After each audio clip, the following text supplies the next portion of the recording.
Right. So welcome everyone to the second lecture today. And actually it's the last lecture during the boot camp. And Marcelo Arenas will talk about sampling.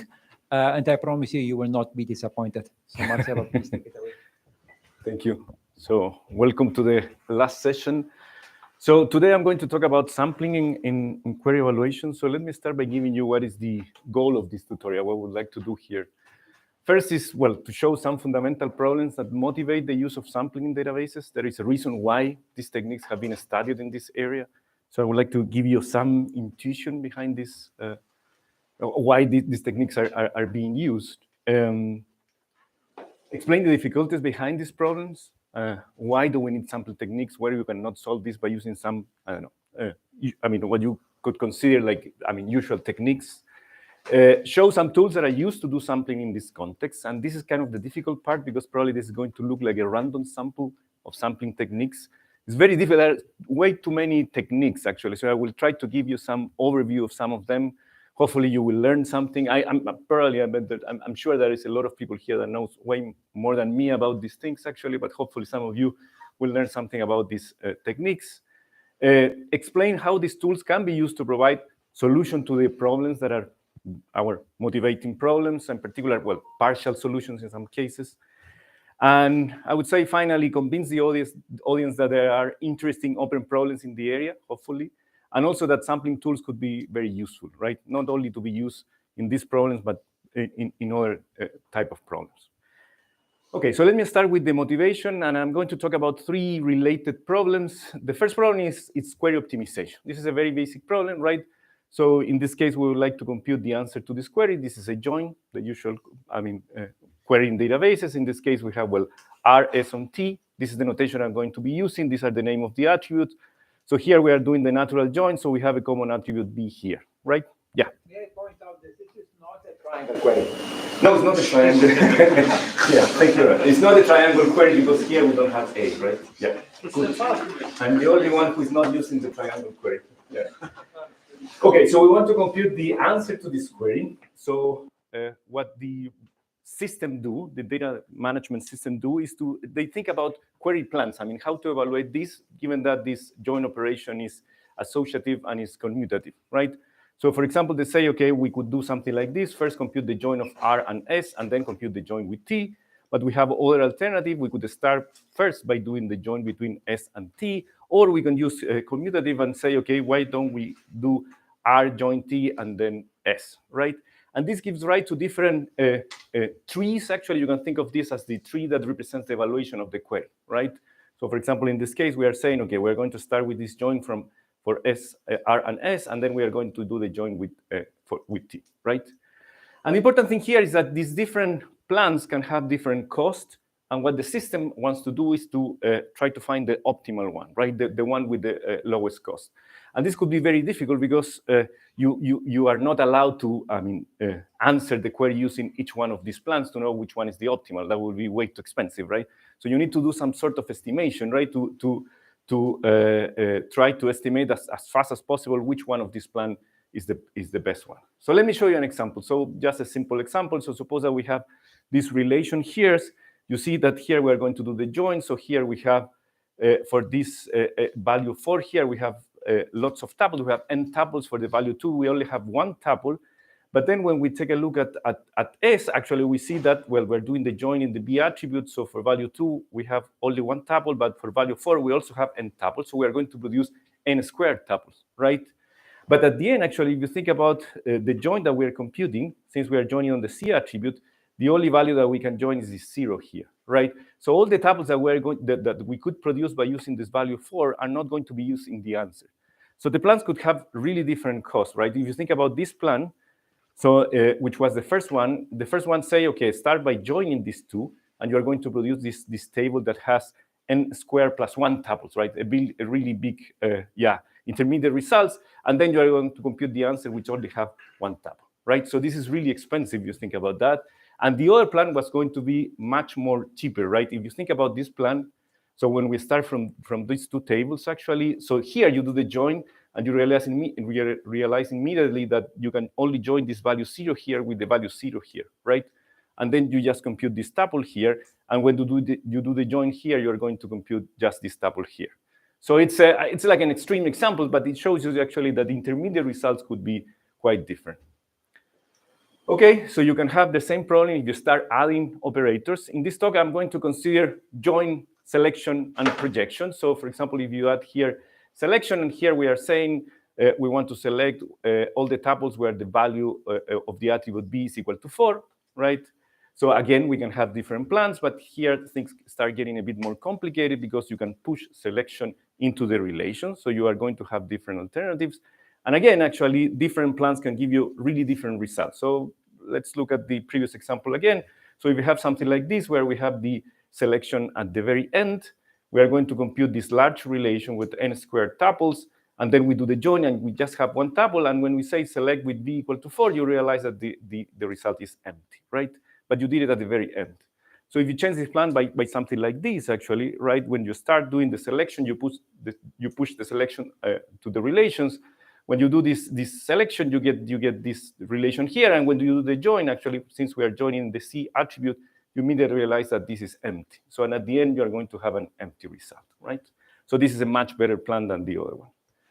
So what do we need to do here is to do cardinality estimation, right? So to compare query plans, we need estimations of the cardinality of the intermediate result. That's what we would like to do. And such estimation should be computed efficiently, actually very efficiently, right? What we try to do here is to say, okay, these are different plans. These are the costs of this plan. This is the optimal one. And this we have to do it when we are trying to compute the answer to the query, right? So this is a cost that we have to add to the cost of answering the query. So better to do this as fast as possible. So this is one reason why sampling techniques have been used in databases. A second problem is what has been called approximate query processing, and this comes from the work of Hellerstein and Haast, actually very influential work.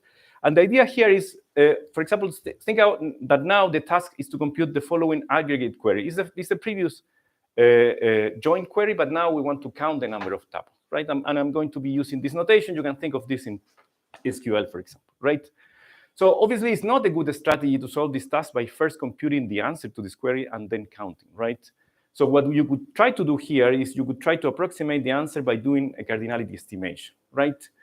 And if you do that, you could think, okay, why don't we do this for other kind of queries? For example, a query that's computed the sum in the D attribute or the average on the 8 attribute. So what you would like to do here, yeah. Will you be talking about counting under set or back semantics? This is under set semantics, yeah, under set semantics, yeah. Another problem will be, yeah, under back semantics, yes. And something that you would like to do here, if you are going to produce an estimate and you are going to give this as an answer to the user, is also to give a confidence interval, right? To tell to the user, I know, I mean, my estimate of the count is, I don't know, 1,000, and this is in between this range with this probability. And this is what people, I mean, the Hellerstein and Haas were thinking when they were developing this kind of system. So it's very interesting because then you need to think about what kind of guarantees can be offered about the results of these approximations and how can such guarantees be obtained, right? So again, sampling will play an important role here. And the third problem is query exploration. So in this case, the motivation is that the answer to a query can be very large. If you do a join and you have 1 million tuples in the answer, actually, giving 1 million tuples to the user is not very useful, right? Nobody's going to check 1 million tuples. So in that case, actually, it could be better to provide some information about the query to the user. For example, could be more informative to return the number of answers, to tell to the user there are 1 million answers, or to enumerate the answer with a polynomial or constant delay. We saw a talk about that this morning, actually, this idea that you have an algorithm that can produce an answer very fast, and then given an answer can produce the next answer very fast, right? Eventually with like polynomial or constant delay, yeah? So this, it could be very useful. You can say to the user, here you have your first 10 answers, and if you want more answers, then you can produce these more answers very fast, the next 10 answers. But one problem with this, and actually you could see this morning, is that usually to do this, you need to produce some data structure that is going to be a compact representation of the answers, right? So, and when you want to produce the next answer, what you do is in that compact representation, actually you try to construct the next answer. So what it happened in practice is that these answers tend to be very similar, right? Because you are in this compact structure. So, I mean, if you start asking for more answers and these answers are all very similar, this is not very useful. So a third problem that is very relevant here is generate an answer uniformly at random, right? This could be also very, very useful when you are thinking about these problems. And so returning the number of answers to a query can be solved again by using cardinality estimation, or where again the same problems. And cardinality estimation can also help to generate at random an answer to a query. And here, I mean, there are questions that we would like to solve. So for example, can we sample with uniform distribution? Really, from all the answers to this query, we want to produce an answer with uniform distribution. Or can sampling be used for cardinality estimation, for example? Yeah. So this is the kind of questions that we would like to answer. And what do these problems have in common? Well, sampling plays a central role in the development of solutions or partial solutions to these problems. Okay, so let me talk a bit about the complexity of counting and uniform generation. I will be showing why these problems are difficult. These are not very surprising results, but some of the reductions can be or are cute. And this week we had many reductions. Something I enjoy very much is like doing reductions and learning about reductions. So I will provide 2 reductions, right? So let me show you something very simple, and then we will see one that is a bit more complicated. The first one is that we want to do counting, right? So and the first problem will be to count the number of answers to a joint query. By joint query, I mean a query just with joins, right? No selection, no projection, just joins. So this problem is RP complete. This is well known. It's very easy to prove. Just want to show you because it's a simple reduction. I mean, it can be obtained, for example, from the problem of counting the number of 3 colorings of a graph, right? That problem can be reduced to the problem of counting the number of answers to a joint query, and the reduction is very simple. Suppose that we have this graph, right? And for this graph, we want to count the number of 3 colorings. What we do is we represent this by using well, it's a conjunctive query, but it's a query just with joins. Actually, it's just a query where we encode each edge in the graph. So we have variable x1 to represent the node 1, variable x2 to represent the node 2. And then what we say is, well, x1 is connected with x2 with 3, 3 with 4, 4 with 1, and also we had 4 with 2, right? We are just representing the graph. So once we have that, actually, let's call this our query. And notice here that we don't have projection. So, I mean, we want to output all the variables, right? So when we evaluate the query over the following database, what we are going to obtain is all the 3 colorings. What we are doing here is very simple, right? We are just saying we have 3 colors. This is what we have in the database.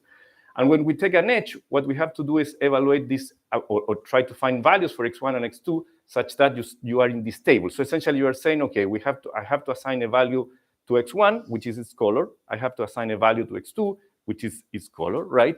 And this color had to be different because here I only have tuples with different values, right? And when you do this in a consistent way, in the sense that now you have a value for x2, a color, then you have to use the same one here, you end up constructing a 3 coloring for the graph, right? So and the number of 3 colors in this case will be the number of answers to this query. A very simple reduction, yeah. So this shows that it's actually in the query size?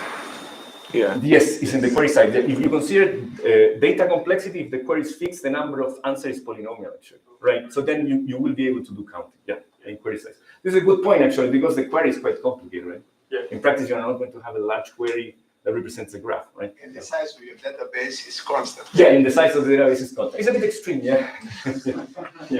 Yeah, but if the size of the query is fixed, actually, you will not be able to print the result, right?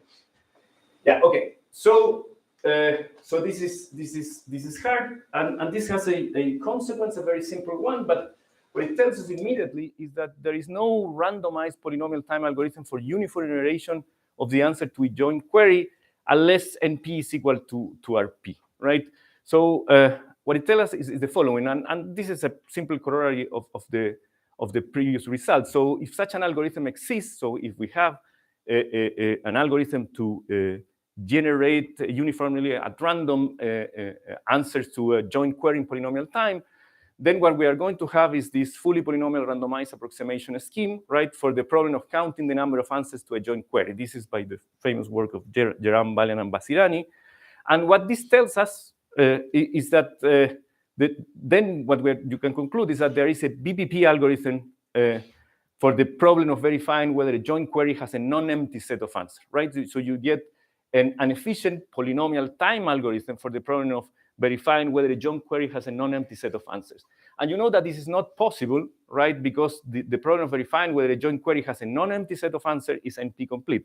And this comes from the previous reduction, right? In the previous reduction, if you're asking whether there is a solution for the query, you're asking whether there is a 3 coloring, right? So and from this, actually, you obtain that then NP will be contained in a BBP, and then NP is equal to RP. I mean, not that very important, actually. The classes, the important thing is that you will be breaking a complexity assumption that is widely valid, right? What do you mean by uniform generation here exactly? Uniform generation of answers at random, actually. You have a join. Suppose that the join has n tuples, right?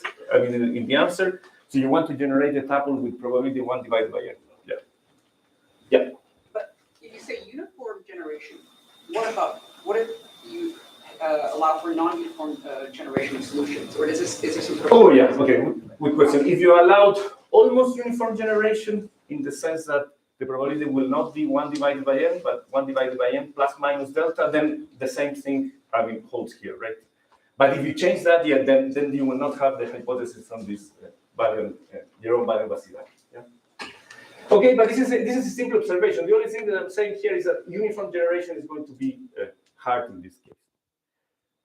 Okay, so how can we get better complexity? Well, we rely on something that we have seen the entire week, which is acyclic queries, right? And acyclic queries are also going to play an important role here. So, a cyclic query or a class of queries with the bounded degree of acyclicity, right? Such as bounded tree width or bounded hyper tree width, right? So in this case, you will be able to do counting and uniform generation. Okay, let me show you how you do counting. I think, if you're going to learn something today, if you haven't seen this before, there is a simple way to do it, actually. Probably you can imagine at this point how you will count the number of answers. But before, and once, I'm going to mention the triangle query. Right, so the triangle query, we know that it's not acyclic, and the reason is that acyclicity is equivalent to constructing this joint tree, right? It's a tree where you expect one property, and the property is that if you take every attribute, what you should induce by just considering this attribute is a subtree, right? It should be connected, which is not the case here. If I consider the attribute A, then this and I just take the substructure of this tree that contains this attribute A, we're going to generate these 2 isolated nodes here, right? So it doesn't satisfy this joint condition. Okay, so this is not an acyclic query, but here we have an acyclic query, a larger one, right? And this is the joint tree for this acyclic query. So we're going to do counting here. If you learn something today, would be how to do this if you haven't seen this before. Okay, and notice that here, for example, if I take the variable A, this induces a subtree, so it's connected, right? Okay, so let me show you how you do counting. Any idea how you do this? Everyone knows? So are you going to explain to us the connection to Yanakakis algorithm? Actually, it's essentially Yanakakis algorithm with counting, right? Yeah. Yeah. So are you doing exact counting or exact count? Yeah. Okay. Yeah, exact count. Actually, it's Yanakakis algorithm. What you do is you can think that you have, well, these are the relations, this is the joint tree. And what we're going to do is we start and we say, well, in this case, we know that we have, these tuples appear only once, right? So you have your starting point. And then you keep going up. So then you say, okay, what do we know then for these tuples, actually? Well, we are doing the join here on the variable C. We have the tuple 4, 1, right? And this is going to be joined with the tuple, or can be joined with the tuple 1, 3, 6, and with the second tuple, right? So if we do this join, we're going to produce 2 tuples, right? And for the tuples 5, 2, if we do the join, we can produce 1 tuple. And for 3, since we have value 3 here and 3 doesn't appear in the first column of U, we're going to have 0 tuple, right? So you have computed that information. And the important thing is that when you keep going in this tree, you just need to remember these numbers here, actually. You don't need to remember the rest of the variables that you have there, right? And why is that? For example, you would say, okay, but I should remember F because I can use it here, right? But the important thing is that if F is mentioned here and is mentioned here, it has to be mentioned here, right? Because you have something that is connected, right?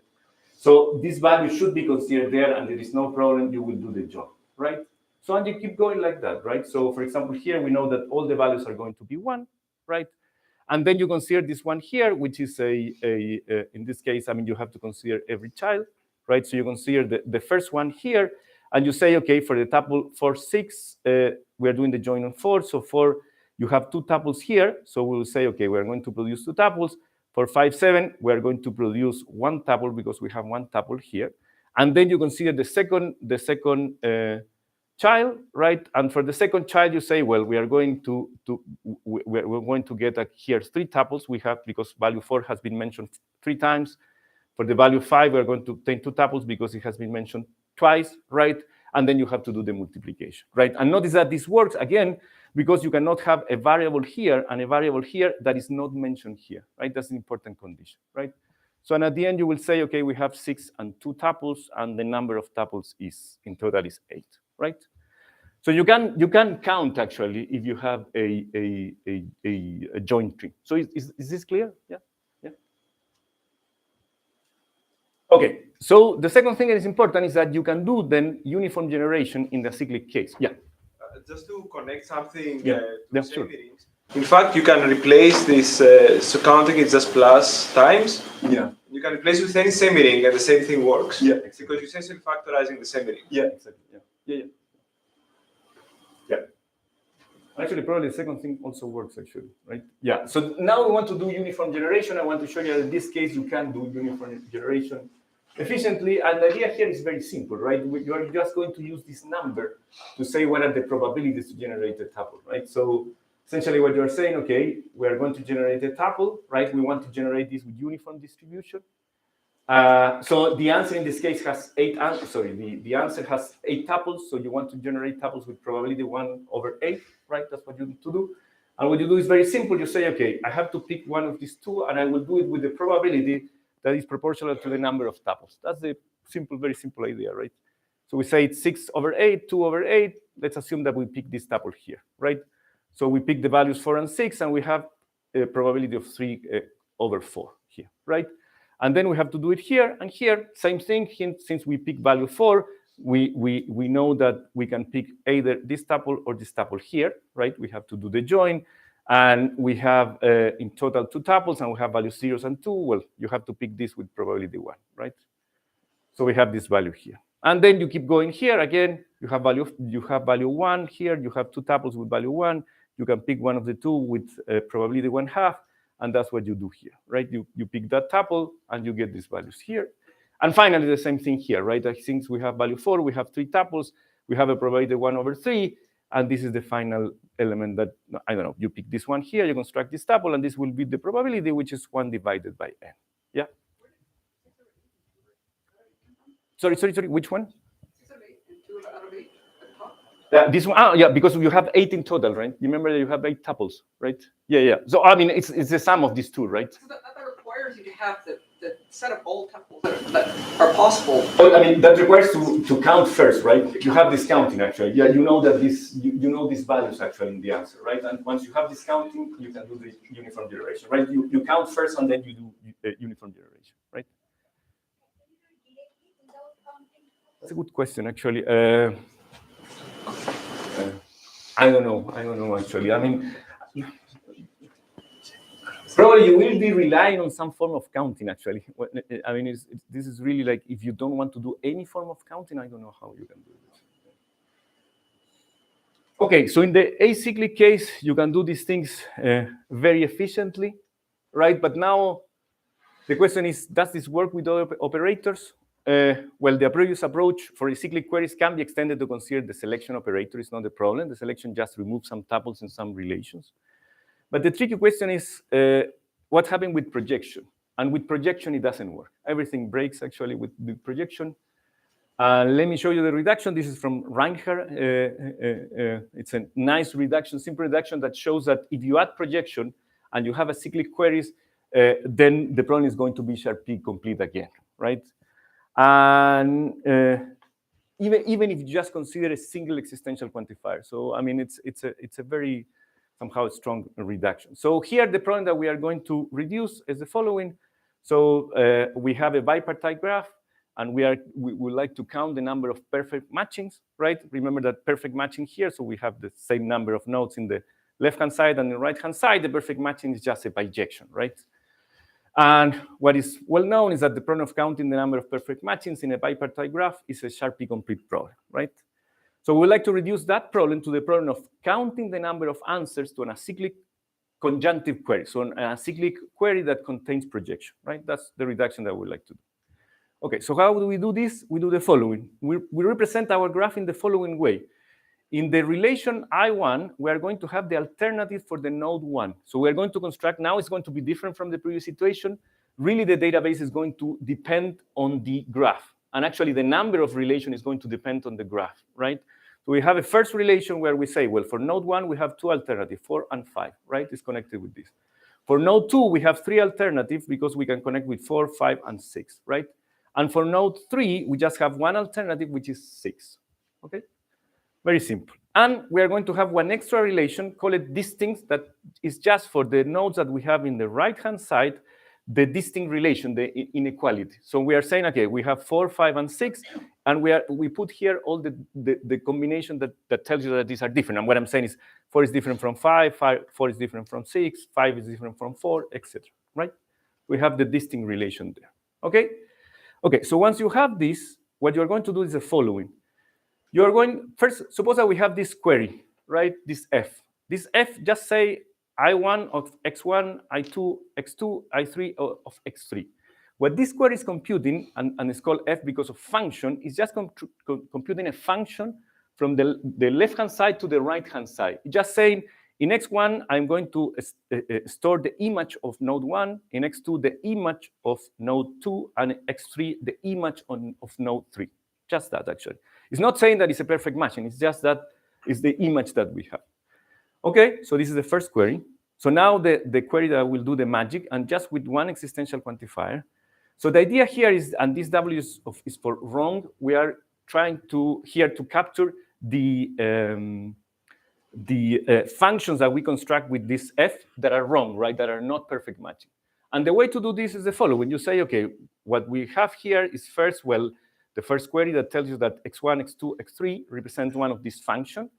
And you are saying that this is not a perfect matching because there exists a Y such that Y's appear in the D relation, which means that Y is one of the nodes in the right-hand side, and Y is different from X1, from X2, and from X3, right? So Y is an element from the right-hand side, which is different from the images that we construct here. So Y is not covered. This could not be a perfect match, yeah? Clear? Yeah? Yeah. Wouldn't it be simpler to just say that X1, X2, X3 have to be distinct? I mean, one injectivity where instead of two injectivity?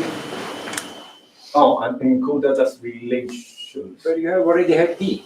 So D already encodes distinctness. So you could... Yeah, but in that case, if you say distinct X1, X2, X3, what you're saying is that this is a correct, perfect matching, right? Okay. Yeah. And okay, is that correct? Yeah. Then it would be a correct match. Am I counting in the wrong? Don't you have to add additional atoms to your joint tree? I mean, you cannot simply throw in inequalities and say the joint tree is still the same, because then they are no longer fully independent. Yeah, okay, am I doing something in the wrong way? Okay, I see your point. Okay, the way that this is that, okay, this is a bit more complicated than the one that you're proposing. But now... we break acyclicity, no? Yeah, no, but you mean which one breaks Yeah, acyclicity? break acyclicity. Yeah. Ah, great, thank you very much. Yeah. I was worried that I did it wrong. Okay, the query has to be cyclic, right? Got it. Thank you very much. Thank you very much. I was thinking about why. Okay. Let me summarize just in case you didn't understand. Okay, this is a proposal for the query, right? And this query is acyclic. This is an important thing, and the reason is okay. Let me show you. This is a joint tree for this query, right? So we start with this D X1 Y, and just here we have X1, and notice that this generates this part here only, right? And same thing here, and same thing here, right? So this is a joint tree. This is it's an acyclic query. Dan was proposing a query without the existential quantifier, but it was a cyclic query, right? It's a different situation. Here we want to do the reduction to acyclic queries. Thanks for noting that. Sorry. Now it's clear? Yeah. Okay, so, and the important thing here is the following. So you have here this F that tells you about all the functions, W that tells you about these functions that are not perfect matching, And if you were able to compute the number of tuples actually that satisfy this query and this query, you were able to compute the number of perfect matchings. And the way that you do this is by doing this abstraction, right? You first compute the answer to this, and then you compute the answer to this, right? If you were able to do this in polynomial time, you can do both, and then you can do the subtraction, right? Yeah. Does it depend on the instance of the perfect match? It should depend on the instance. It's not. It has to be expression complexity. Yeah, am I doing something in the wrong way? It's very complex. Three is the number of elements. Yeah. Sorry. The number of Sorry, every question. Yeah. The number of changes. Right, I should be explaining this. I changed it a little bit. Yeah. The query is not fixed actually. The number of relations that we have here depends on the size of the query, right? Yeah. Okay. Any more? Therefore, the projection also depends. Yeah, exactly. Yeah, the projection also depends. Yeah. So the audience is awake. You can be. Yeah, that's good actually. After lunch, actually, it's not easy actually. Now we're awake. We prepared this actually. Yeah. So I mean, you see, yeah, actually also the disjunction here because it's x1, x2, x3 depends on the size of the database. These are all the nodes in the left-hand side, right? Yeah. So if you were able to compute the answer to these queries, then you can compute the difference and you will obtain the number of perfect matchings, right? So you see then that just by adding one existential quantification, the problem gets much harder, right? Yeah. Do you know anything about approximability? So this fineness destroys the... Yeah, okay. Let me, I will tell you that in a second. One thing that is important is exactly that question. Does this rule out efficient uniform generation? No, actually. The situation is different here because remember, in the previous case, we were relying on the fact that if you take the associate decision problem was difficult, right? If you want to count the number of answers to a joint query, it's a difficult problem. And the decision problem that is associated to this, which is whether you have at least one answer, right? Where the value of the function is greater than 0, you have the set of answers is not empty. It's also a hard problem. It's empty complete, right? But in this case, it's different, right? You know that the counting problem is hard because of this reduction, but the decision problem, which is the problem of verifying whether an acyclic query has an answer, it's a problem that can be solved in polynomial time. So this is one of the problems that is in Sharp-P, right, that has an easy decision problem. That essentially the reason why Sharp-P is an interesting class, right? Like if you want to count the number of truth assignments that satisfy an EIF formula, there are many of these problems, actually. So it could be the case that there is actually a good approximation algorithm for conjunctive queries, right? Okay, so this is sort of the motivation here. And one thing that is important is for practical applications, we need to consider both acyclic and cyclic queries. We cannot just say, well, for the acyclic case, we know how to do it. We don't know how to do it in the cyclic case. No, I mean, we need to come up with solutions in both cases. We need to do cardinality estimation. We need to do these kind of things. We need to include all relational algebra operators. So far, I have talked about conjunction, join, selection, and projection, actually, but there are many more, actually. And we need to consider also aggregation. Aggregation, what I showed you at the beginning, are very common queries, right? Like compute the sum, compute the average, actually. Okay, so with this, actually, with this, I will start the first part of the tutorial, which is I'm going to consider joint selection and aggregation, no projection, because projection makes things much more complicated, right? So I'm going to tell you about some techniques. I don't know how many I have until 3, so I have 25 minutes. I mean, some techniques to deal with this problem. And then we will move to the case with projection. In the second part, we are going to add projection, and we are going to see how to deal with that. Okay? So a bit of notation, just a couple of things that I don't want to forget to mention. We are going to be using this DOM of A for the domain of an attribute, usually like natural numbers. Given a tuple R and an attribute A, you're going to see this a lot in the slides. When we say R with this notation, we mean the value of attribute A for this tuple, the usual notation. I'm going to use this tilde notation to say that R is compatible with S, which means that, remember that here we have tuples and we have attributes with name. What it means that these two tuples have the same values in their common attribute. This is very relevant because we will be computing this semi-join operator all the time. Remember that the semi-join is all the tuples from R such that there exists a tuple in S that is consistent with this tuple R, right? Which is the same as saying, okay, probably this is the definition that you know, right? It's the same as saying that if X is the attribute of R, to compute the semi-join of R and S, what you do is you compute the join first, so you get all the tuples that are compatible, and then you do the projection over R, right? So you are reducing the number of R by considering the tuples that are consistent with the tuple in S, right? Very, very, I mean, we will be using semi-joins, I mean, all the presentation, very useful. Okay, so let's start with uniform generation. How can you do uniform generation in the case where we have selection, join is the main operation, right? Aggregates and selection, okay? Okay, so let me start with sampling with uniform distribution and a bit of history here. The ideas that we're going to see are from Olkin's thesis here, the UC Berkeley, actually. He was talking about sampling for databases a long time ago, actually. And then you see that I mean, these techniques have been used, actually, but probably the next paper, the following paper after that, where these ideas were really used, is this paper by Jadhuri and Modwani, actually, where they were really trying to understand what can you do if you do sampling, actually.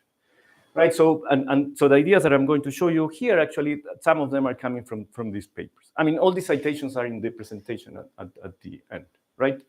So, okay, so the idea here is that we would like to generate uniformly at random a tuple in the join of these two relations, right?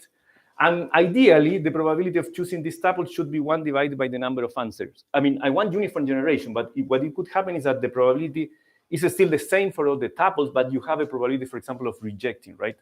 I mean, in some cases, you are not going to produce a tuple, right? So it could be the case that the probability is smaller.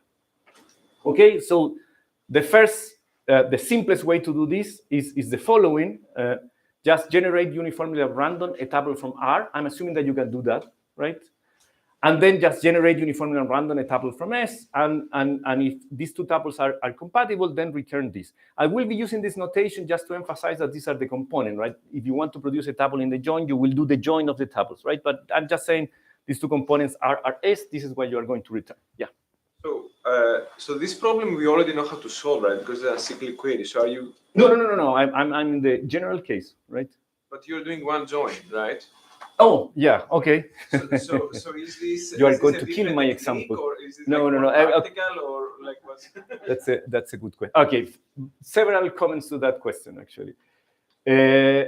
First comment: the techniques that we are going to use here, we are going to generalize them to an arbitrary number of joins, right? This is like the simplest example.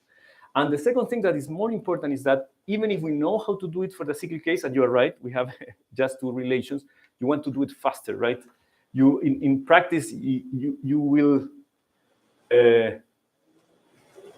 like to get an estimation of that cardinality much faster than the time that you need to compute, actually, or to compute, I mean, the size of this join, right, by using this algorithm, right? So even in the cyclic case, what I'm trying to say is that you want to do it much faster than the algorithm that I show you, actually, right? But you're assuming some kind of index, right, where you can uniform the exactly, yeah, definitely, yeah. Any more? Yeah, so this is the simplest way to do this. Immediately you will see that obviously you get a algorithm that samples with uniform distribution, and actually if R is compatible with S, the probability of being generated is 1 divided by the size of R times the size of S, right? So you get uniform distribution, but you don't get the 1 divided by the size of the join. I mean, this is very simple. And the probability that the tuple is generated, actually, it's going to be, well, the size of the join divided by the size of this product, which at the end tells you that if the join is small, right, if you just have a few tuples in the join, this probability can be very small and you are not going to generate anything, right? So this is not really a good technique. That's the only message for this, right? Before they, any more questions? No? Yeah. Before they attack I mean, that's not a good technique, right? Yeah. Okay, so to produce a sample, you can do a different thing. You can do the following. You can generate uniformly and random a tuple from R. Then you could say, okay, since I generate this tuple, let's generate a tuple from the tuples that can be joined with this, right? So that's what you are saying here. You say, let's take X. Let's take or let's select all the tuple from S where the value of the attribute B is the same as the value of attribute B in the tuple R. So we just restrict to the tuple that can be joined with this R. And then let's do, or let's select uniformly at random a tuple from this set, right? Very simple idea. And return this tuple, yeah? So this works actually, but the problem that we have in this case is that the tuples are not generated uniformly. So if you think about what is the probability of generating this RS, is going to be the probability of, well, that R is generated and the probability that this is generated given that R is generated, right? And this is going to be, well, the probability of that R is generated is just uniform distribution, 1 divided by size of R. But then you are saying, well, what is the probability of S being generated? Well, in this case, given that I selected R, the number of tuples that I have that can be joined with R is the size of this relation, right? You do S semi-join R, so all the tuples that are consistent with this tuple R, and then you are saying, I'm going to select with uniform distribution from here, right? Again, you have a problem here, it's not going to be uniform distribution. Okay, so let me tell you about and what is the problem with this? Obviously, we have a problem here because if we have a value like this value 2 here that appears only once, the probability of sampling this is going to be much larger, right? So if you select this tuple 1, 2, which is going to be with probability 1/2, right? Then you will have to select this tuple here. So the whole probability of this tuple here is 1/2. But if you start from the tuple 3, 4, which has probability 1/2, here you have a probability of 1 divided by n, 1 over n, to select one of these tuples. So the probability of this combination here is going to be 1 over 2n, right? So you have a much smaller probability. Okay, so how do we solve this problem? And now I will tell you about the simple idea that is proposed in this Olken, and probably was known for a long time, actually, in many different contexts, which is the idea, and this is the same that we'll be using once and again, actually. This is the idea of, like, let's try to correct the error that we are producing when we are sampling, right? It's a very simple idea. That's the whole thing that we want to do. So how it works is as follows, actually. You say, generate uniformly at random a tuple R in R, right? And then you are going to have a probability of rejection of not producing anything. And this probability of rejection is going to be this one. It's going to be 1 minus, you say, okay, first, sorry, I forgot to say something. So let's define first this quantity, this m sub b of s, which is the following, actually. You say, okay, for every possible value in the domain of B, count how many tuples you have for that value in relation S, right? So and then once you have that, compute the maximum. So what I'm saying, for value 3, I have, I don't know, 4 tuples. For value 5, I have 7 tuples. For value 1, I have 2 tuples. Then this number is going to be 7. This is a maximum number of tuples that have the same value in the attribute B. Sorry, I forgot to say that. So then, to produce a sample, what you do is something very simple. You generate uniformly and random a tuple R in R. Then you reject with probability 1 minus the size, the size of what you are going to produce, right? Because this is S semi-join R, all the tuples from S that are consistent with R, divided by this maximum size, right? Notice that then what you are doing is for tuples that, such that this value is small, you're having a larger probability of rejecting, right? So if you think about the previous example for this value 2, where we have only 1 tuple in the S relation, right, this probability is going to be very high compared to the tuples that we have that have the tuple with the other value that where many tuples that have this common value, right? Okay, and once you have rejected with this probability, what you do is you generate uniformly and random a tuple S in these tuples in S that are consistent with R, right? Very simple. And then why this work? It's and you return RS, right? Why this work? Again, it's very simple to compute this. To see why this works, actually, what is it, if R is consistent with S, what is the probability of generating this element? Is the probability of generating R and then the probability of generating S, given that you generated R. And this is, well, let's look at the probabilities. The probability of generating R is 1 divided by the size of R, right? Then you have to accept, you cannot reject to continue with the process. And the probability of accepting is this probability here. Remember, is this S, the size of S semi-join R, the size of the set of tuples that are consistent with R, divided by this bound that we have, this MB, right? MB of S, sorry, here I'm missing an S, there is a typo there. And then once you have done that, then you sample from the tuples that are consistent with R with uniform distribution. So what you're going to get is 1 divided by the size of S semi-join R, right? So the magic here is that you are going to simplify this term here, actually, right? That depends on the tuple R. So what you obtain at the end, actually, is the probability is 1 divided by size of R times n sub b of S. Okay? So very simple, actually. So what you are getting here is actually what you are using here is an upper bound for the size, sorry, it's an upper bound for the size of the join of R and S. Yeah. Here, it's a very simple idea, actually. Okay, so how do you generalize this? Okay, so let me talk about this framework that was developed by KG. Yeah. Yeah. So it seems like another type of value would also be useful, because if S has a lot of tuples with small ranges of B and one massive one, you will end up wasting a lot of computation. And if you knew that, it would be better to sample from S and then do this on R. So if you knew sort of a better distribution of the ranges and the two relations, you can decide which one to sample from. Yeah.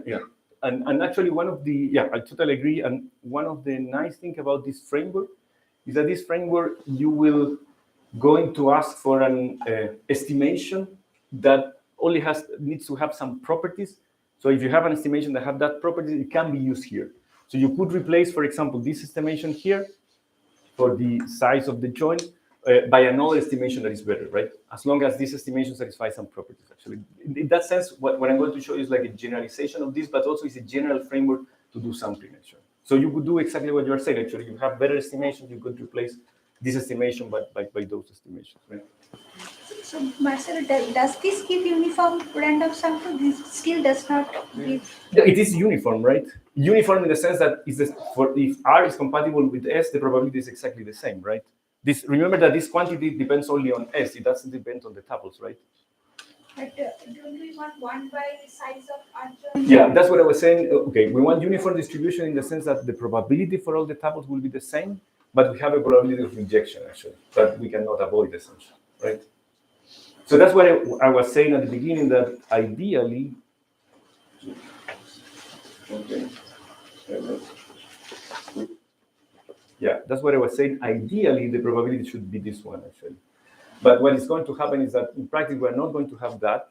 The probability has to be the same for all the tuples. That's the important thing, but it will be smaller than this quantity, right? Because we're just going to have a probability of rejecting tuples, right? Then you can just try again. Yeah, exactly. You can try it again. Yeah, definitely. Yeah, that's what you are going to do, actually, right?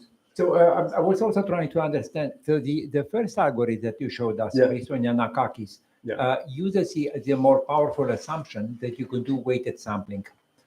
Once you have the counts of the tuples, then you can sample with higher probability the tuples that you know will occur more often in the answer of the join.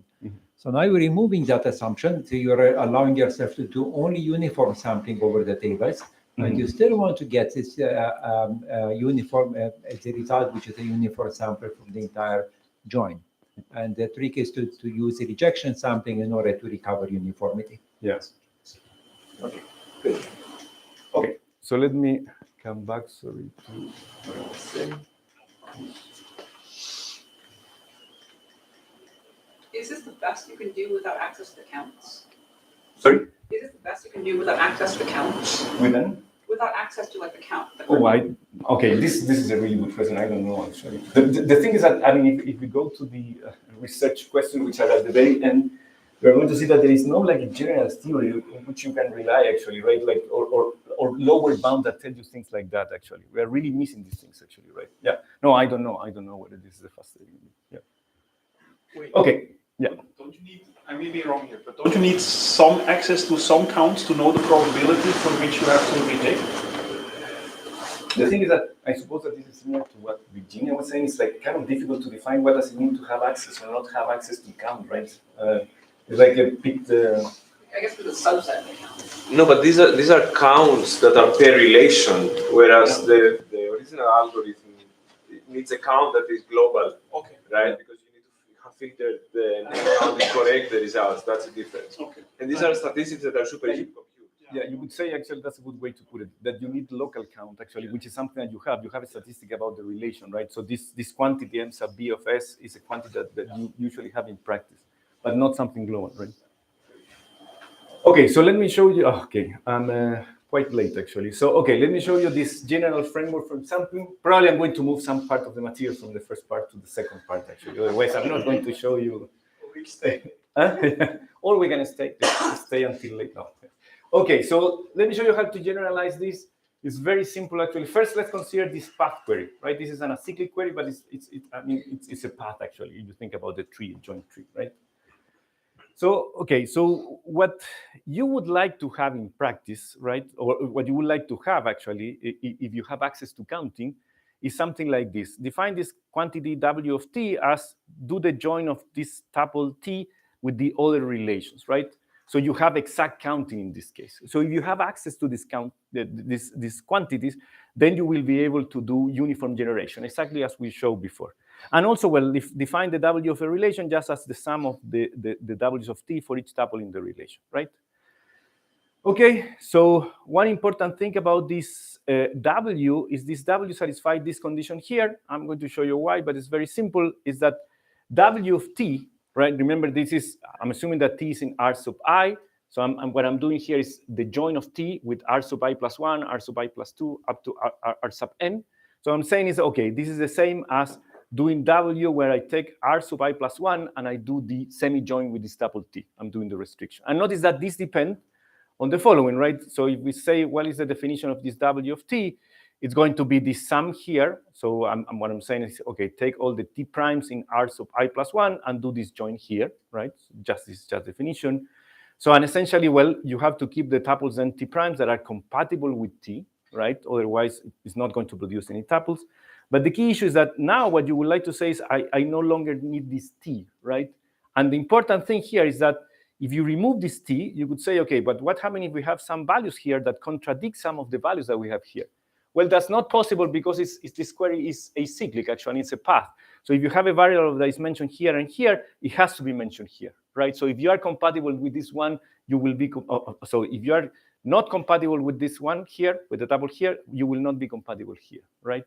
So again, this is a very important property. You can remove this t, and then you have this, then you have, well, what we call W of t prime. So you're saying for every t prime, in the semi-join, we do W of t prime, and this is exactly the definition of W of this semi-join.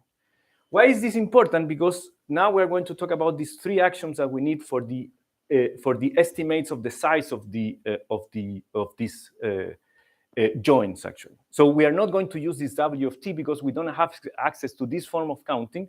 What we are going to assume is the following. So we don't have access to this WT, right? Because this will be the same as counting. What we're going to have is an approximation W of this W here, right? And for this approximation, we ask for three conditions, right? The first condition is this is an over approximation. The W of t is always, this W is always greater than this lowercase w, right?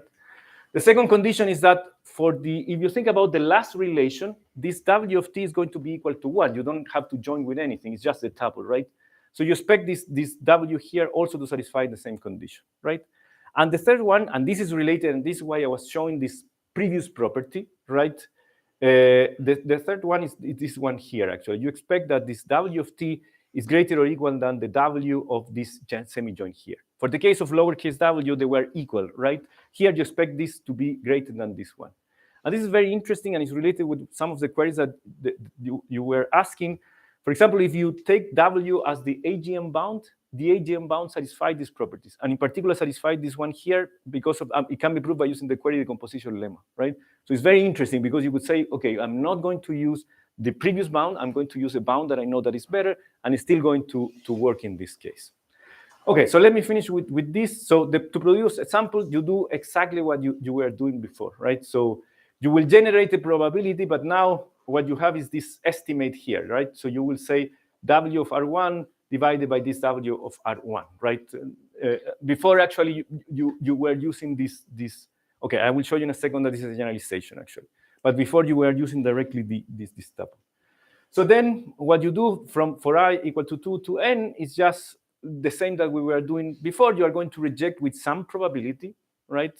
Which is proportional to this quantity for the semi-join divided by what I produced in the previous step. And then if you decided to accept and you continue, you are going to generate a tuple from this semi-join, right? So you have to do it from the semi-join because you are saying I already restricted by using R sub I minus 1, right? So now I have to generate something that is consistent with this, and you will do it with this probability here, right? And at the end, you are going to return this tuple here. So let me show you why this works is very simple. So suppose that, let's first consider the case of what is the probability that R1, R2 is generated. It's going to be the probability that R1 is generated times the probability that R2 is generated, given that R1 is generated. And this is going to be the following. So you start from this, well, W of R1 divided by W of R1, right? You do this because of this first step that says, well, the first tuple you have to generate it with this probability. Then you have to accept, not reject, and you do this with this probability, right? Immediately see that you're going to simplify these terms here, right? And then, okay, because of this term, and then you say, okay, I'm going to generate R2, and you were doing this by using this step in the algorithm, and the probability was W of R2 divided by this, right? And notice that these probabilities are well defined, for example, in all the terms that we have here. In particular, for example, this one here is well defined because we have an action that says that this quantity has to be smaller than this quantity here, right? Okay, and here actually you will see immediately you are going to simplify these terms here, right? And this is what you obtain as the probability. This still depends on R2. So if we do this for all the, and you can prove this by induction, the same thing for R1 to Rn, what you are going to generate is this. But now you know that W of R sub n has to be equal to 1, right? So and at the end, this is the probability that you get, 1 divided by W of R sub 1, right? Which is the same probability for all the tuples, although it's not exactly the size of the join. And notice that again, that if you have a better estimation, this probability is going to be higher actually, which is something that you want. Okay, so this is a generalization of the previous idea, and why is that actually? You could, I mean, if you want to use the estimates that we were using before, remember that this M sub A sub 2 of R2, what it means is, okay, for the attribute A2, remember R2 has attributes A2, A3. For the attribute A2, you consider the different values that you have there. You count the number of tuples that have that value, and you compute the maximum, right? So this, you could say, is the estimate for this WR1. This is the same, with how many tuples can I join? Well, this is an estimate, right? Because this is a maximum number of tuples that have the same attribute, the same value in A2, right? So it's an estimate on the number of tuples that this R1 could join with, right? W of R2 has to be equal to 1, right? This is part of the actions that we have. And then, well, if you think about W of, well, this uppercase R1, it's going to be the sum of this W of T, which is the sum of these values here, which is this quantity here. I'm just mentioning this because then when you do W of R2, the sum of this W of T, all of these are 1, so you're going to get this one. So then when you do this probability that R1, R2 is generated, you're going to have this expression here. This is what I showed you before. And then immediately what you see is, well, W of R1 is this quantity here, right? W of this W of R1 is going to be this quantity here, right? Then you have these W's here that are going to be equal to this quantity, and this one is 1. If you simplify also this this term here, what you are going to get is this one, which is exactly the expression that you have for this Olkin algorithm, right? So it essentially what it's telling you, you were using these values m in that case actually to do the estimation. Okay, so and I would like to mention this again, but you can use better bounds. For example, you could say the W of T is a tuple in R sub I. It's going to be the AGM bound of this join actually that we have from R sub I plus 1 to R sub n. If you use that bound and you also say that W of T is equal to 1 for the tuples that are in R sub n, you can prove that these W satisfy the 3 properties that we had before, right? In particular because of this query decomposition lemma. So you could use this bound actually to do sampling. So as long as you satisfy the previous actions, you will be able to use this sampling technique. Okay, so I think it's a good point to stop actually. So it's 3, right? Yeah. Okay. Yeah, it's yeah.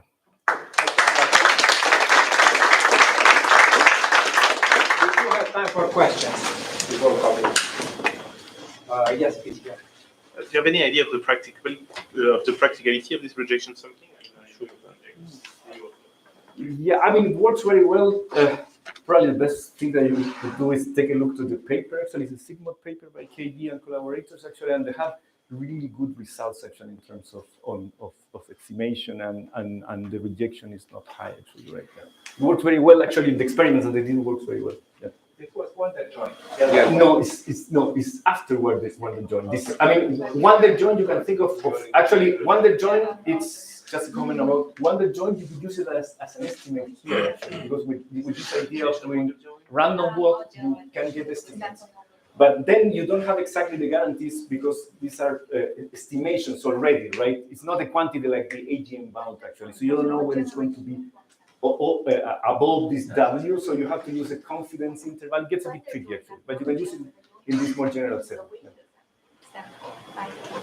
Okay, there was another question. Mahmoud? It's a very cool technique using rejection to turn non-uniform sampling to uniform sampling. Thanks for explaining that. I was wondering whether it's possible to bound the total number of consecutive rejections that we will get on the expectation before we get an accepted sample. And the reason I was wondering this is it seems to me that it's possible for the join R and S that you explained earlier. It's possible to construct a database instance of size n, R and S of size n, where we, in expectation, we will need n rejections before we accept a sample. Yeah, that's a good point. Yes, it's possible to estimate that, and you are right actually that if we need a large number of attempts before getting a tuple, actually this could not be. I mean, in that case, it would not be practical, right? So essentially, what you usually do in practice is actually you don't continue sampling. You say, okay, I'm going to do this number of samples actually. If some of them don't work, actually, you will have to accept them actually, right? As sampling. So you have like a budget. You will say, okay, I want to construct 100 samples actually.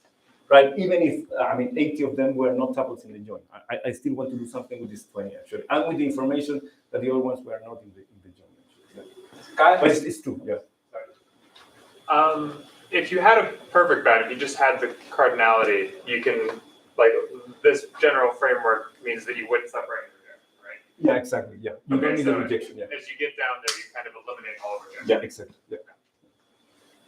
Yeah, yes, For precise acyclic joins and counting, you know the work of Dan Willers? No. Dan Willers. He started his PhD thesis in '78 at Harvard, and he had paper in 91 But anyway, his result is for all acyclic joins, okay, including counting. Oh, okay. Rejection. You can do it in absolute optimal time, which is linear in input plus output size. So, I mean, I didn't put any citation in this algorithm because I don't know, who came up with this idea, but this probably has been known for a long time, actually. Sounds the idea of how to do counting in the acyclic case, right? Sounds like Jan Nakaki. But you were saying that this is even older than He started his thesis, this original in '78. Oh, before Jan Nakaki. Before the Nakakis. Yeah, please, I will ask you for the link, actually. I actually want to wake up the AI crowd a little bit, because this must have physics a lot, right? You're sampling from a graphical model, basically, so I was wondering. Yeah, I mean, the very beginning is just sampling from a vector graph, right, where you variable elimination to compute the Yeah, exactly. But what I was wondering here is, if you're doing these multiple joins, what feels right to me intuitively is a sequential Monte Carlo algorithm, like a particle filter, where you take a pairwise join and then you reweigh your samples. You subsample and then you do another join, you reweigh. That seems like that's the appropriate algorithm for this type. Actually, we're going to see something like that. This is one that join actually. Yeah, definitely. I mean, this is one. Essentially the techniques in the area, you can divide it into these techniques that are trying to do uniform generation, and the other one actually that is not producing tuples with uniform distribution, but are using this Horowitz-Thompson idea to act, which is exactly to consider these weights actually to produce something that is going to be unbiased actually. Right? Yeah. Yes, Dan. A bit of a different application scenario where, I imagine with this sampling, you can still get tuples that are very similar to each other. But what happens if, for some applications, you might need tuples that are diverse? So you want to sample with respect to some diversity measure, so you can get back very diverse tuples, which, for instance, makes sense for gradient descent and other such applications. Do you know of anything in this space? Well, the work of Reinhardt, actually, he has started, the they have started to work actually on this idea of computing a set of answers that's going to satisfy some diversity criteria. Yeah, but I mean, okay. This is over join. A cyclic join or just arbitrary conjunct? Or projective query. Yeah, you need to impose some structural conditions in order to get some sort of tractability, although it gets even more complicated when you're doing counting. Yes, Marcelo, as you know very well, a cyclicity is a characterization in terms of the existence of a full reducer, which is a sequence of semi-joins. Yeah. And that could give you, presumably, an alternative way. Instead of doing an attack, you could do a full reducer. But what happens if the graph, if the schema is not if the query is not a cyclic? Is there something that you can get out of approximately a full reducer? That's a very good question. Actually, I don't know. Actually, I mean, we're going to be sampling. We're going to see sampling for acyclic joint queries, and you will see that we have to use the structure of the joint tree, actually, right? But what you are saying actually could be an alternative. I don't know. Because the advantage is that you keep all the intermediate results small because you're doing semi-joins. Semi-joins, actually, yeah. But you don't guarantee to get the result if it is not as Yeah, exactly. That's a good question, actually. I don't know. It looks like a nice problem to think about. Okay, if there are no more questions, let's thank Marcelo. Resume,